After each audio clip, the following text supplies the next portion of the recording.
Welcome to Founders Unplugged, hosted by Greg McCallum. Long-form, honest conversations with founders and entrepreneurs from around the world. This is part 2 of this episode. Be sure to check out part 1 if you haven't already. Link in the description. So what I was wanting to ask you about then was, obviously as being someone that's myself also peripherally, I'm a founder of an AI-esque startup. I know that this is a big concern, and we take it quite seriously, as I'm sure you do, and so do many other providers in AI. But where do you think? I mean, is that a legitimate concern that people have around their use of their data? Because obviously, it needs to be used. We need to train models. Where does this fear come from? Do you think, and how can we kind of navigate it? Okay, in terms of it depends. Obviously, it's a very broad question, but just to clarify on that, yes and no. Funny fact, I think there are things related to AI and security that nobody pay attention to. They should, and Right. there are other that are hype on the news that everyone is paying attention are way less important. Okay. The one is always in the news is like your social media data, your social media things, which is kind of important, but in the same time, two things. One is the idea that your data is valuable. Sorry to say, I'm not the first one to say that, but look, I think few people quantify, but I think it's like exaggerating, £10 per year. That's the value of your data. Sorry to, but because the actual value of the data is not because you is you, but is you together with other millions of people, if not billions, that make the value. Yeah. Therefore, if you're really talking about this idea, I can make money from my own data, not really.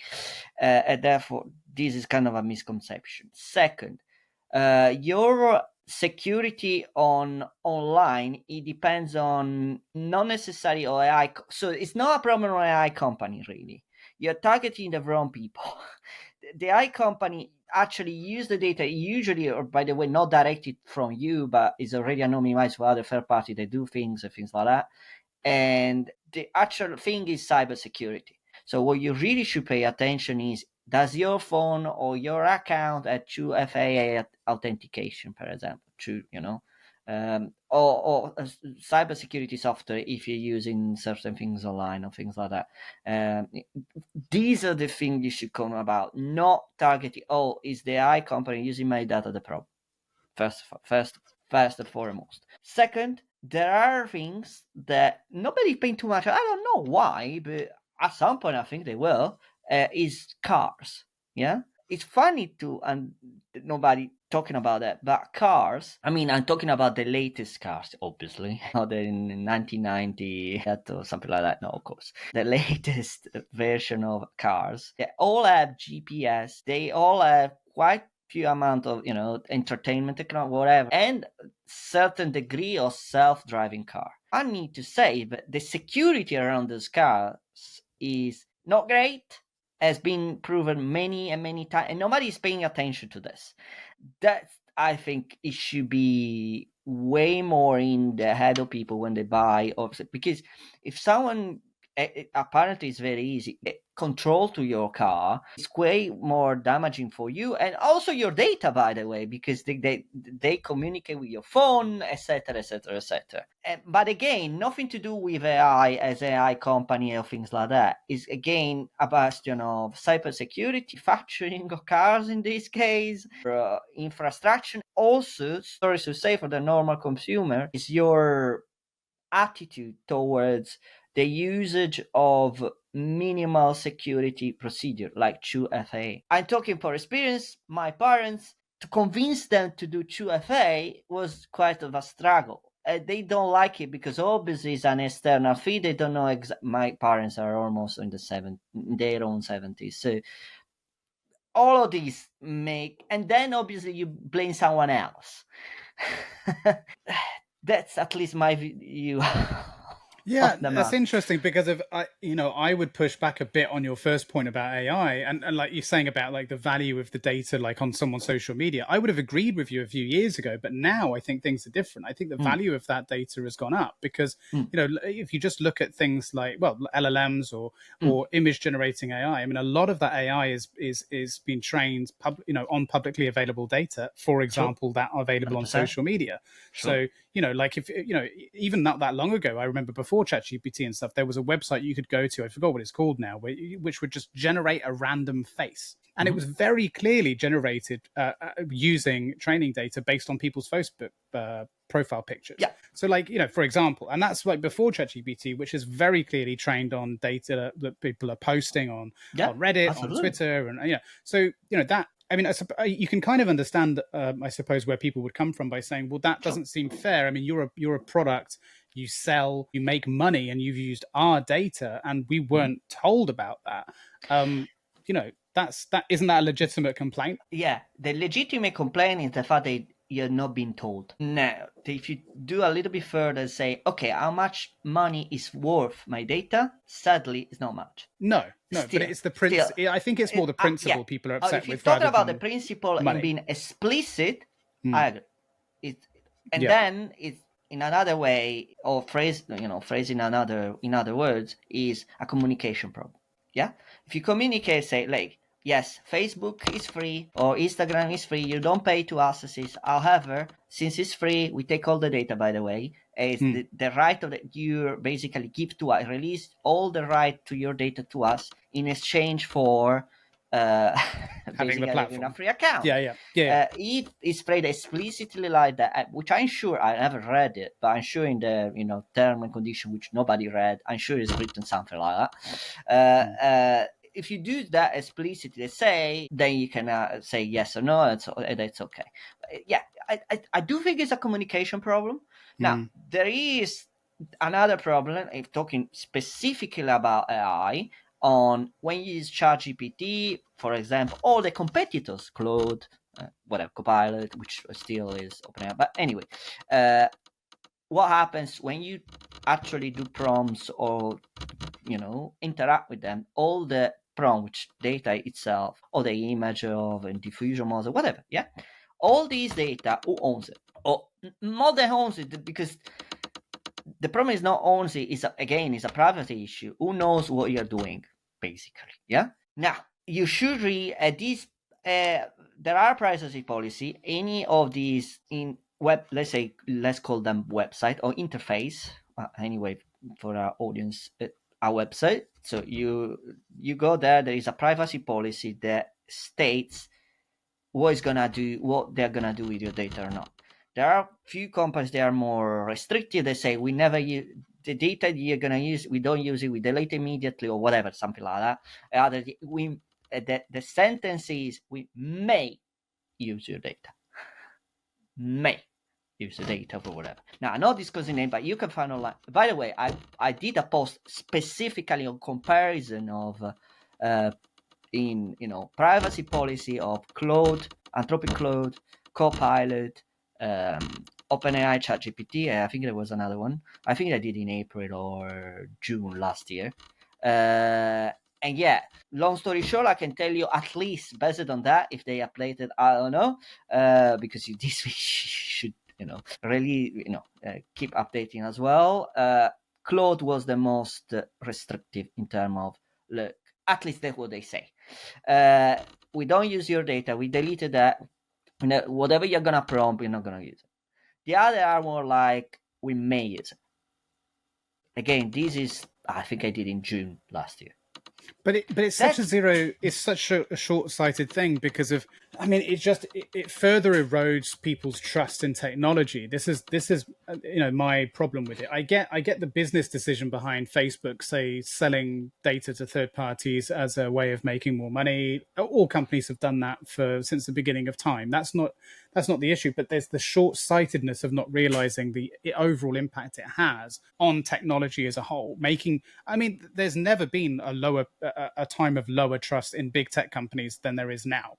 There never has been, which I find to be really unfortunate because of, tech has really, obviously been incredibly powerful for pushing us forward as a species and all that. So it just feels really counterproductive to have these big tech companies doing such small and stupid things because they know it's within the law. It's like, well, there's no law against us doing it, so why don't we do it? And it's like, well, because it's just going to hurt you guys. Come on, like, think about it. You're not going to be at the top forever if you continue to do this. You're just going to hurt the ecosystem. That's what frustrates me. Is It's just so short-sighted. But yeah, I mean, I completely understand the concern. But then your point about cybersecurity as well. That those two things are very much connected because of, like you said, about like a smart car, for example. Like, I remember hearing about that when everything was being turned into a smart device back in the day, when your washing machine and your thermostat and all this, people were being able to hack into people's and get their private information by hacking into their thermometers, their thermostats, sorry, or their washing machines. And it's like, shit, because of, an office building might have the best security ever, the most secure servers, and everyone's using all of these layers of cybersecurity at these big companies. And then because of some guy decided they're all going to buy smart thermostats to put in all the offices to heat everything, a hacker's able to get in because of so that's always been a problem. 100%. And now it's just exacerbated with everything becoming far smarter, right? Oh, no, absolutely. In fact, if I conclude on that, in fact, I used to say a lot in conferences, if there is a win, so there is undeniably a lot of investment in AI, right? Now, we can talk if you want where this investment is going and stuff like that. But undeniably, there are big money on AI investment, 100%. Yeah. But the real winner actually is cybersecurity. What I mean is there is a big investment in AI and the profit is in cyber. Because there is the people that or the fund they are investing in OpenAI, all of that, they're not taking the money really. They are just burning money. That's what you're doing really. The actual people that make money out of it is actually cyber. Because the more you get people to use all these systems, yes, through AI or chatbot, etc., the more you need cybersecurity. We're still under usage or under secure in so many 100%. ways. Yeah. Therefore, the actual people that make money are the cyber company. I think as well, and I've talked about this for a long time, but one of the biggest factors to making everyone less safe from a cybersecurity perspective has been the push of working from home. Because now everyone is working, sometimes at huge companies from home. We're on proprietary projects and data, on home Wi-Fi networks. And I've worked with some of these companies. They don't require you to implement any kind of cybersecurity features for your home Wi-Fi. They don't even check if you've changed your Wi-Fi password from the default setting, like as part of your onboarding process for a company. Like, and this can be like one of the FTSE 500 companies, and they just don't care. They're like, oh yeah, work from home, do whatever you want. But when you come to the office, oh, very serious cybersecurity infrastructure. It's like, what? What are you thinking? And you don't care about the devices that I use. And then, of course, at the same time, I'm going to be using my own AI to help me do my work, and that's not being in any way regulated or managed. But it just seems absolutely crazy to me that there's this blur between private and corporate life now, which means it's just made it way more vulnerable to attack. No, 100%. It's the way it is, and it will continue for a while. I think cybersecurity is the one that is ripping off all the benefit. We keep ripping off all the benefit, all that, because the more we use that, the more we need to secure. Secure comes later, which means the demand will be demand will exceed the offer by miles. While in the AI is the opposite. You have a lot of offer, demand is catching up. So a good place to invest right now is cybersecurity, is what you're saying. 100%. Full disclosure, I have a lot of investment in cybersecurity. Yeah. Well, yeah, and it makes sense. It absolutely makes sense. 4 years. Yeah. It's just the way it is. Which is funny because of, going back to the original. It's funny because it is because going back to the original. Is that no. Yeah, exactly. And that's the original point. The question is like, everyone's so focused on this thing, and it's like, but at the same time, they're not willing to do anything about it. It's like you're concerned about, what are people going to do with my data? Da da da da. It's like, well, they don't Exactly. care about your pictures on your Facebook profile, mate. They care about your bank details and your company, the company you work for's, proprietary information. That's what they care about. Of So do course. something about it. Get some security in place. Yeah, it's crazy. Exactly. Yeah. Exactly. But again, it's the wrong approach and iPhone. If the media and the news got, which I understand, they talk a lot about the chatbot, etc., etc. But to be fair, they are talking. There is an interesting picture from I don't remember what the acronym stands for, but it's a well-known international organization called OECD. OECD. If you go on OECD AI incident related to cybersecurity. When they say AI incident, they mean actually incident, obviously. Even that is kind of misleading, right? Because this incident is not actually, well, it can be AI, but most of the time it's actually cyber, right? But anyway, it's called incident monitor, yeah? And it's interesting to me because if you see, I'm looking as I speak now again as well, all these incidents, for example, the last one I'm seeing now on the 18th, so 3 days ago, WeChat cracks down on AI-driven celebrity impersonation for marketing. This is obviously a cyber thing. It's using AI because just again jumping in another kind of topic, but reverting immediately to this. The problem of using any leading edge technologies, including AI, is the first adopters are obviously, well, there are actually two. One is malicious actors of alike, therefore, cyber hackers, all that. The second is the adult industry. It's funny because these are the two always. Yeah, I mean that's where we first saw deepfakes, right? Yeah, always prone to use any leading technologies, so including AI. Anyway, the reason why I'm mentioning this kind of a graph and curve or AI or cyber incident report, etc., you will see a strange coincidence. I have to call it coincidence because I cannot reason about. There is a correlation. Let's put it that way. So ChatGPT, I think, is being released in this November 22, something like that.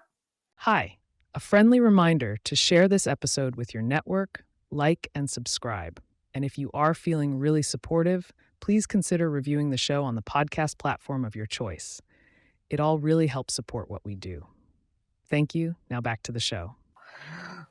Yeah, it's funny as well that you mentioned the adult industry too, because if that's something that, I mean, that's caused a bit of an uproar as well, especially around like stealing people's identities and so on, which has been really problematic. But I've always said for quite a few years as well that the top innovators in any form of technology, in my view, in a way, are military and porn. Like if you look at both of them, like especially right now. I mean, if you look at some of the stuff that they're doing in human-like robotics, like I saw it. I saw a really funny YouTube video of lots of these YouTube videos going around CEX, in America, and they went to a stand and it had these lifelike human robots, and the guy who's like the CEO of this company very clearly has made these for different reasons than he was saying at this exhibit. He was saying like they're very good for like, if in your office to greet people in reception and then they showed a robot, and it was a robot with the biggest tits I'd ever seen, and it was just like, you haven't made this for receptionists. Like, what the hell are you talking about? It's like, oh, it's most realistic. I'm like, shut up, man. Like, and even the guy interviewing was like, had a smile on his face, like, yeah, this is bullshit, But but they've been pushing the boundaries of robotics for a really long time, and that innovation does trickle down. So we have a lot actually to thank that industry for, not to mention sort of gig working and a lot of other sort of behind the scenes innovations like OnlyFans and stuff that really we should be thanking them for as a tech community. 100%. The robotic industry is acting more, just as an example, like the NASA or the space industry all the day, not today, all the day. I mean, whatever they are experimenting there, that reverberates somehow somewhere into the daily And life. VR as well, what they're pushing with VR, because obviously, their main goal is to try and make, I don't know how you'd say this in a nice way, but to create physical experiences in VR, sure. right? So to create more realistic, and of course that feeds in, and then the gaming industry plays a huge role in that too. Yeah. And so there's a really interesting interplay between the adult industry and the gaming industry in terms of the innovation of AR and how those two, because there is an intersection as well in adult and gaming.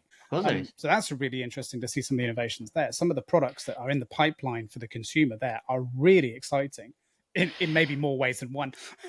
Yeah, 100%. But again, you see, just to come back to the report, personally, I think is the best way. So you should at least very easily two trends, or what I call trends at once. One is the hybridization trend, clearly, right? Because virtual reality is not the ultimate, but let's call it ultimate hybridization trend. You're literally at one with the technology. You don't distinguish at the very end. It should be that you don't distinguish the actual truth of physical reality to the virtual reality. Will be indistinguishable. So basically, you literally merge into technology to the point that it's undistinguishable for your own eyes. And that's 100% on the secular hybridization trend. The other trend, which is more is on about, again, if you call it like that, virtualization, which is a catalyst that we're talking about. So the trend is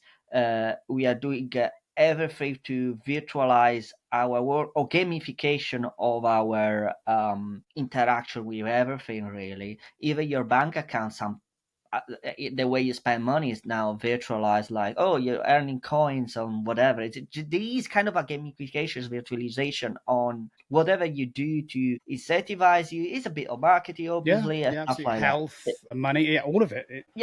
See, but it's these two trends combined together, they are acting in and resulting in that, at least the way I see it, or if there was a prediction on VR, will be like, I don't think you're gonna do a prediction on VR, because I think this year will not happen too much, but it will be something like, just to give, at least I think it's useful for the audience to give the approach I will follow, that, like, okay, there is an hybridization trend, there is a virtualization trend. Is there any event of pushing them up to is these two relating to, there are people that are investing huge amount of money, they are close to a breakthrough due to that. There is, why? Because these people, on the back of their money, is these are going to happen. It's a kind of a self-fulfilling prophecy, if you see like that. They think that way, therefore they put the money, therefore you have the result. But it's not going to be the case for everyone.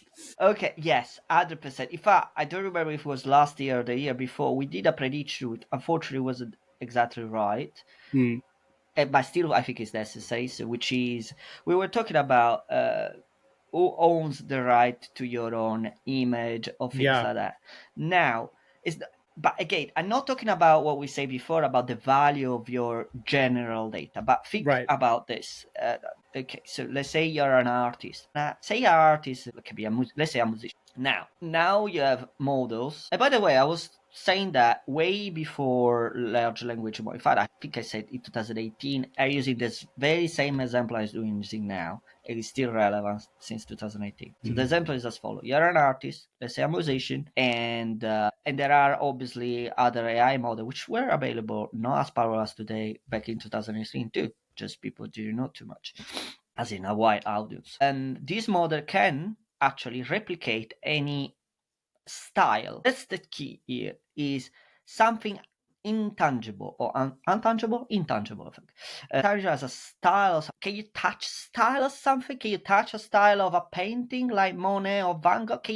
No, but you can recognize it, right? Same with music, or same with any kind of art. If you're a true artist, what you're really inventing, you're inventing a special song, an individual song, etc.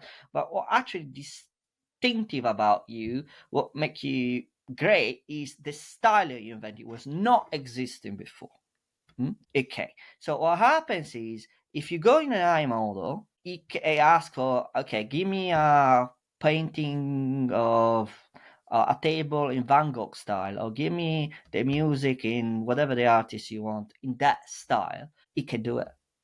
So So what I think should happens, I'm very surprised it's not yet happening. It's not about, I know it's difficult, but it's not about the proprietary, law about the specific image or the specific sound that's being used in the data. That's unstoppable. What it should happen is a royalty mechanism or law mechanism that says, okay, you're using that style. The moment that I grab your style, understand your style, it's game over for you.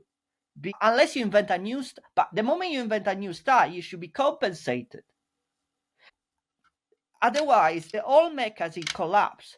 I wrote an article, I think 1 year ago, or even more, I don't remember, quite a few articles, on why I think the economy will translate to an hacker economy. I explained to it will make sense for a second. Sorry if I confuse you, but it makes sense in a second. What is an hacker? Or called hacker economy. So basically, you have systems, and usually become what they do all the time is making a bounty. If you find an error or you find a bug in the system or a cybersecurity whatever, we give you X amount of money if you find it. Yeah. So the ethical hacker economy is the moment I find it, get compensated a lump sum. Yeah. Why? It has to be a lump sum. It's not anymore, recurring, monthly salary, etc. It's a lump sum. And the reason why it's lump sum, because the moment you're solving that, it doesn't happen anymore. The system is self-reliant. The reason why I mentioned that is because the artist and progressive, basically all of us, needs to translate into this new way of basically providing value.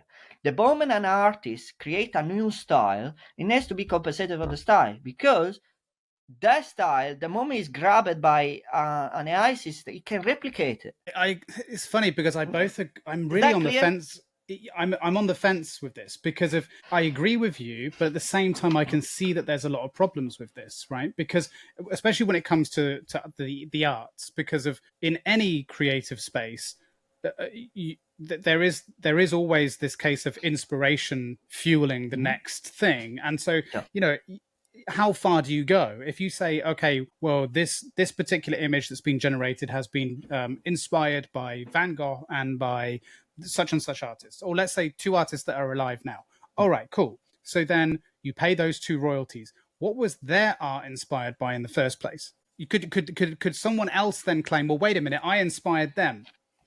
So in theory, I'm owed a percentage of it, and that's just one layer. The other layer of that is how do you even determine that in the first place? Especially if an AI model is using hundreds of thousands of different forms of inspiration to come up with something. Especially if you don't say specifically, do it in this style, but just create an image, and you don't specify, then it might be using a lot of different inspirations to create that image. So how then do you build the infrastructure for that? That's incredibly complex too. So I don't know. I just see a lot of issues with that. But something like someone's face, their actual image or their voice, for example. I mean, I think that's a bit more cut and dry. And when I say voice, I mean, from either from a music perspective, I think that's pretty straightforward. But if it's definitely them and it sounds like them, although there is maybe some ambiguity about voices sounding similar and so on. But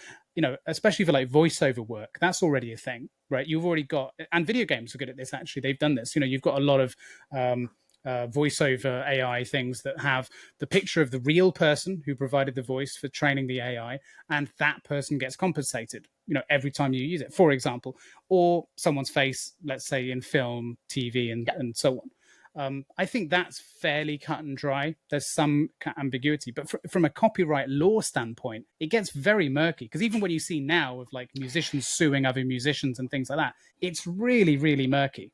I know. 100%, but I don't see any way out. That's the problem. Yeah. I agree. It's murky. At the end of the day, I don't see any way out. The reason is if you don't do it, it's worse, because if you have a Web3 or AI-focused startup idea, then you need to get in touch with today's sponsor, Dojo. Dojo is a Web3 and AI-focused venture builder based out in London. They're similar to Techstars, Antler, Entrepreneur First, but are also miles different. They take founders with nothing more than an idea and turn them into the next big thing. Dojo is a hothouse for startups through a 12-week intensive development program run 3 times a year with up to 10 companies per cohort. Dojo become the first funder and act as co-founder during their program. Their team includes designers, developers, financial modelers, and partners such as Google Cloud and Vested to provide founders with everything they need to kickstart the business. Since starting in 2022, Dojo has delivered over 10 programs, meaning they've perfected their process, ensuring they cover everything vital for a startup success. You can use the QR code on screen or the link in the description to apply right now for Dojo's next cohort, starting in May 2025, and you'll have an MVP ready to onboard customers by summer. Thank you so much, Dojo, for sponsoring today's episode, and back to it. The incentive of the industry will collapse. I'm an artist. I know that the moment I release this music, I will not make any money. The AI will take my style. I basically don't earn it. So at the same, so we are gonna get far back in a very bad way, because no one will invent new things, because the moment they invent it, they know they will be stolen. You have to have that. Because that's the only way you will incentivize people to generate new things. And then that's how creativity works. It's you create to inspire the next generation of creatives. Unless I'm completely wrong, it could be, but I don't know in which extent. Which is true, by the way. I was thinking about that the other way. At the end of the day, let's say football. Well, footballer maybe isn't the wrong example, but most people that started in music, they first loved music and then they got successful. But it's true in many, many things, including me, by the way. Not that I'm that successful at all, but the problem is you really need to do the classical, saying, right? You really, really need to like what you do, otherwise you don't do anything. Fantastic. But the point is, if you really, really like to do, it means also you're going to do regardless if there is an economical incentive or not. If that is really, really true, what I say is worthless. What I just say, it wasn't. But I still think you should have some sort of that. Otherwise, people will not continue. Or I don't know. I still think it's this. Yeah, I mean, it's true. But then at the same time, because I was involved with the music industry and sort of in another life, not very deeply, but to some extent. Even back then, the problem there was, musicians are constantly getting sued all the time, and also there's a the problem before was the problem of sampling. Like, that was a big problem, and that was solved by a similar thing that you're talking about now. If you use a sample, you have to do it through the right channels. You have to declare that you're using that sample. The person who originally created it has to be acknowledged, and they get a small royalty. There's a whole infrastructure there. I would argue that actually music probably isn't the best example for what we're talking about, because I think the music industry has been broken for a very, very long time anyway. Do you know what I mean? So I think actually the problems lie deeper than AI maybe, because AI is just adding on top of an already big shit pile that is the music industry, which is already very, very predatory to musicians, doesn't really incentivize creativity, and it productizes creativity in a way that's very, very, I don't know, just very insidious. Do you know what I mean? So I think there's already big problems there. Art, on the other hand, as in, digital or create, painting, whatever, sculpture, etc. That's a different thing, because that hasn't really been given the same attention as an industry as music has until now. And so there is an opportunity there maybe to do something a bit more innovative and different, because of the industry there is always been not as mature, let's say, as the music industry. So perhaps, and because of that, it doesn't have so many problems already baked into it. Do you know what I mean? Absolutely. And the reason is, just to come back to that, I think there is a good potential for a new catalyst here. Just thinking with you, it is that, just using your example, is a broken industry, and as you say, musician, if I quote you correctly, they already lawsuiting each other, whatever, all the time, etc.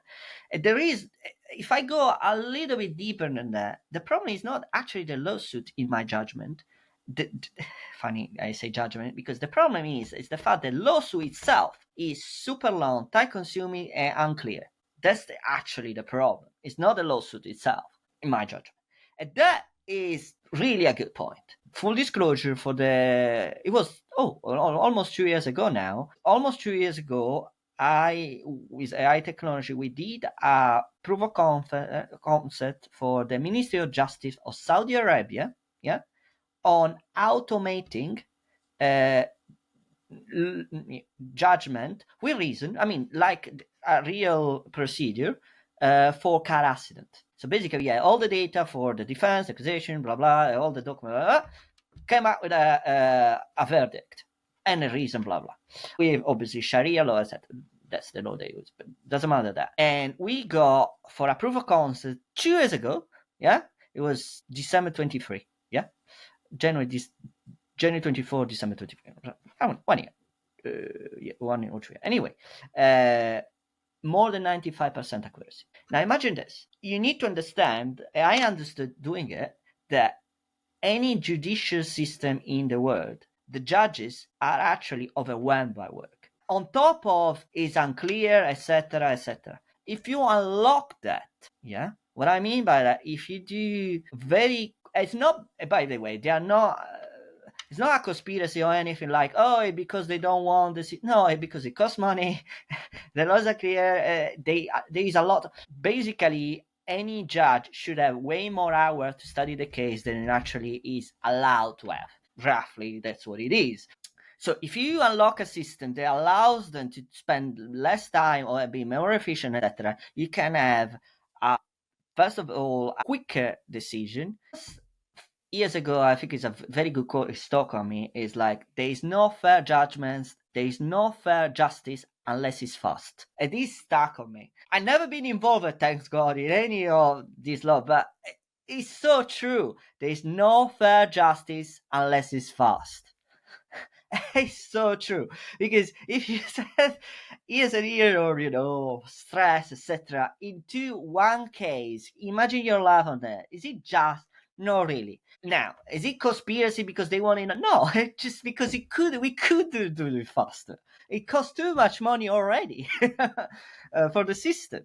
So imagine a system back on that with AI. Imagine the cybersecurity around that AI could be. Anyway, apart from that, that make the judicial system so way faster. All of a sudden, you unlock all these decisions necessary to be fast.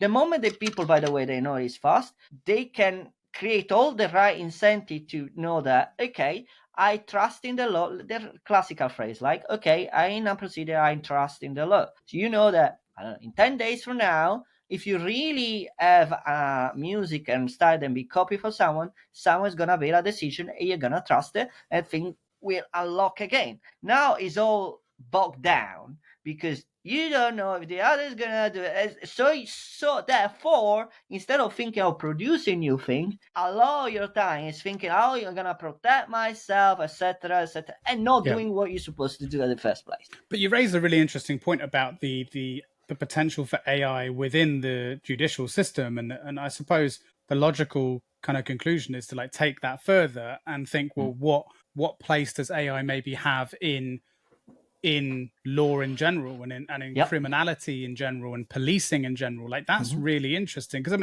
I think we've already seen stories of solicitors trying to use AI to varying results and things like that, but it would be interesting. I wonder, I don't know anything about that. I wonder if it's being used in some form for helping with judgments, for helping juries. There's got to be some cases where they're trialing this out, for lack of a better word. And that could be, that raises a lot of ethical questions, for sure. But it would be interesting. I don't know. Again, I've been directly involved in this project, but just to comfort your audience, first of all, it's very, very important to make a distinction. There are cases, or let's say sectoral cases, they are laborious but straightforward.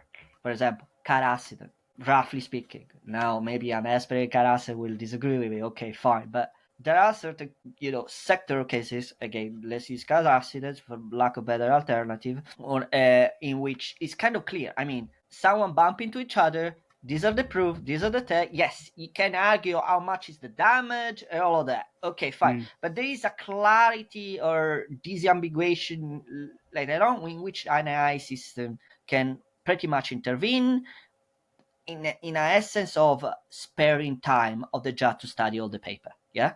So there is by the way, the core essence of the AI is sparing time. Yeah.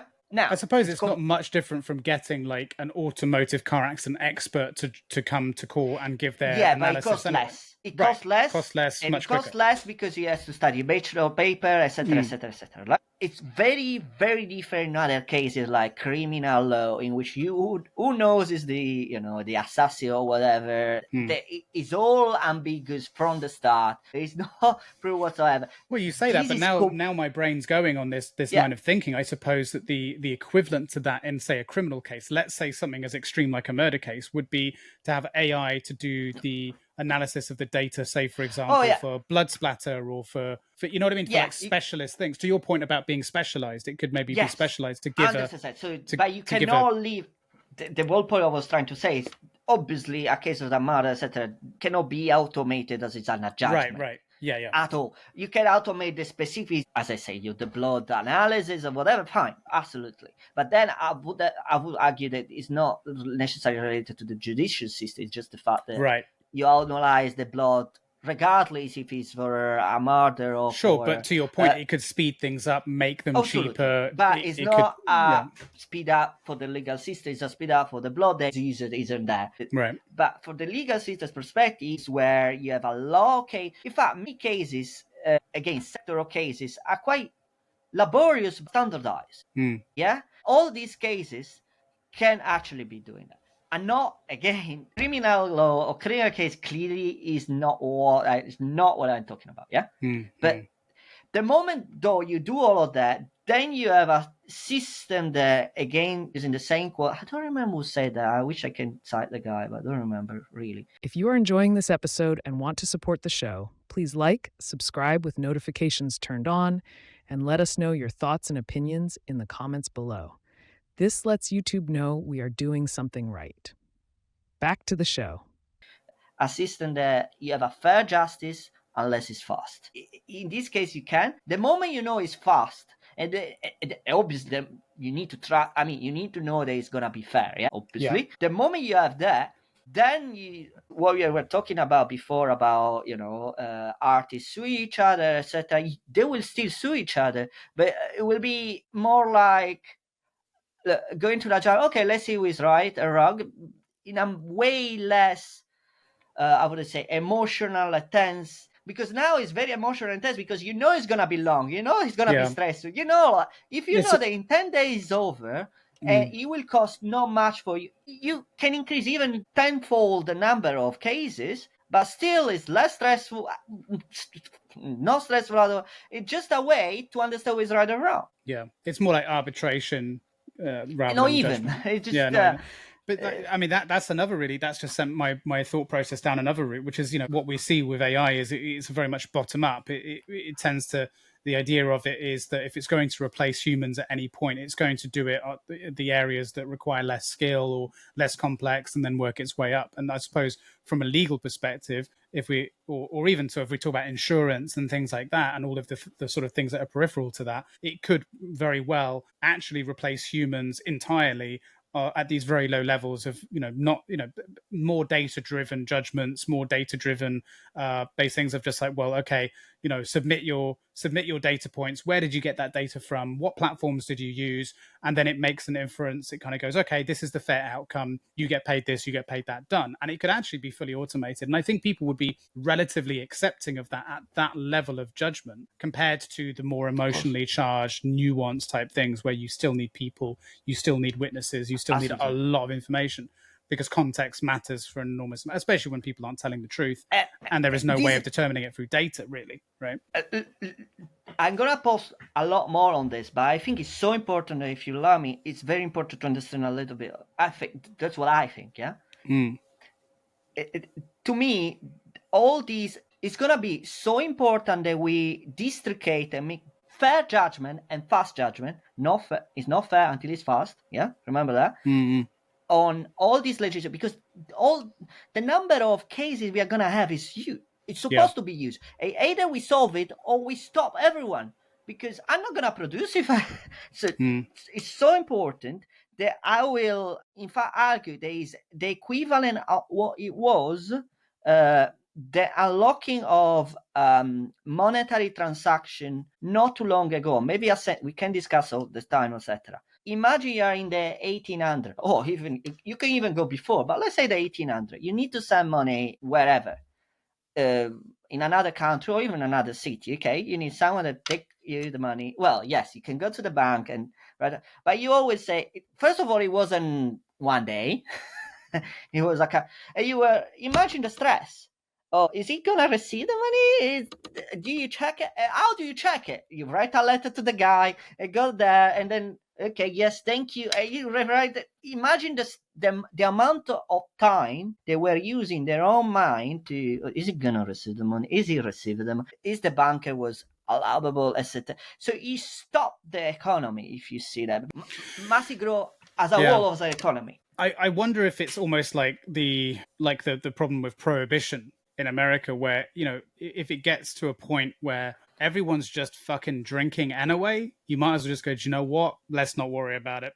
Like, because actually, you know, or like, you know, a lot of states now, the way they're tackling with drug laws, it's like, well, everyone's doing it. Let's just legalize it, you know, which obviously has ups and downs. Consequences. Yeah, it has consequences. But like, you know, because of the way that you're describing this and the way I think it's easy to see it going, is that it could be, like you say, such a huge amount of cases that on an already very, very stressed system, that it may just get to a point where everyone just goes, do you know what, guys? Just sort it out yourselves. Like, because we can't. We've got bigger fish to fry. We've got real, very serious crimes that need to be tried, that need to be seen to, and we can't get to them and give them our full attention because we're dealing with hundreds of thousands of these small, stupid claims about whose voice this sounds like. Do you know what I mean? Like, they might just go, fuck you guys, just sort it out. Like, you're grown-ups, just go and sort it out. You can do only that. Well, I think we're gonna get something like, there will be, I will not be surprised. Now I say an outrageous thing, but it's at least 10 years ahead, but it's outrageous. To the point that the judges, not for criminal again, for, you know, civil cases, the judges will be private. I know it's an outrageous things to say today, but imagine a system in which you can trust the IS. Obviously, the law. I mean, the law is not private. The law is the law, as in the body of law, what common law, if it has the common law, whatever the law is. But imagine a system you can trust the technology enough to have a private judge, which private judge means arbitration. Basically, I was going to say, I mean, that kind of exists in the corporate world, legal, right? In terms of it's underutilized, if you want to use this term. But as a private judge, for all the cases that now don't use a private judge. But the moment you could do only that if there is an economic. Imagine that you have a case like that, but you know that you need to spend, I don't know, £500 for getting into the judicial system. The judicial system will take all the data you have. You don't need any lawyer or any of that. Okay, you could lose £500, but you know that, and you know that you could win whatever 2,000 if you're gonna be right. And this is the key. In 1 week, you have the reply, and that's it. Yeah. But I guess you've touched on a really important point, though, which is the money side of it. Because the reason, I suppose, why we don't have these huge amounts of cases, at least right now, we still have them, but they're usually between people that have money and people that have money, right? Because these are really expensive things. You don't see the average Joe blog saying, hey, someone's used my face to create this thing, and then sue this multi-billion-dollar corporation because they just know that they can't afford it and they will lose. Like, so I suppose, you know, money is already a huge factor in it. And I suppose that maybe is something that will continue to be a factor and maybe keep it at a relatively good volume. It's really only when you start seeing people with money suing other people with money, that's the problem. that because of and if that continues to grow, that's going to be a problem. But and I suppose the biggest one for me is just the biggest concern of mine is just the use of images in and people's likenesses in dodgy ways. I think that's the one, because of that you cannot ignore. And I unfortunately see that just becoming bigger and bigger and more problematic, with whatever images it might be, because they're all publicly available images. Like, I've even been tempted to say to my wife about our kids, I think we should stop posting pictures of our kids online. I've been tempted to say that because of the concerns I have over the way people might now be able to use those images. That is something I never thought I'd have to worry about. You know what I mean? Sure. But that's the world we live in now. And you don't know what the fuck's happening there. Like, No. Or even with an image of my wife, like, you know what I mean? Like, or me, like, who knows, so that would need to be taken seriously very, very seriously but I don't know. But then again, who do you sue in that circumstance anyway? Because they're usually pretty well hidden.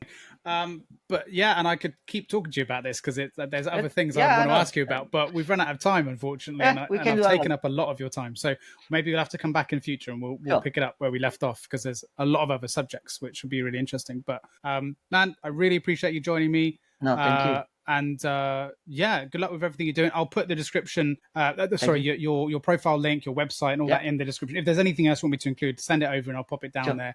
But before I let you go, is there anything that you want to shout out? Anything you want to say to the audience? I'll let you have the last word. No. Thank you for having me. Look, I suppose I'm talking to about the audience. I would say that as much as you can, don't trust too much about the hype. If you can, just try yourself. We didn't touch too much about that, but if you can just try yourself what AI actually is, ChatGPT or the like, that's it really. Don't trust what you read, but just try to use it whatever you think is appropriate for you. Good advice. All right, man. Thanks again. And we'll speak again very soon, hopefully. Thank you.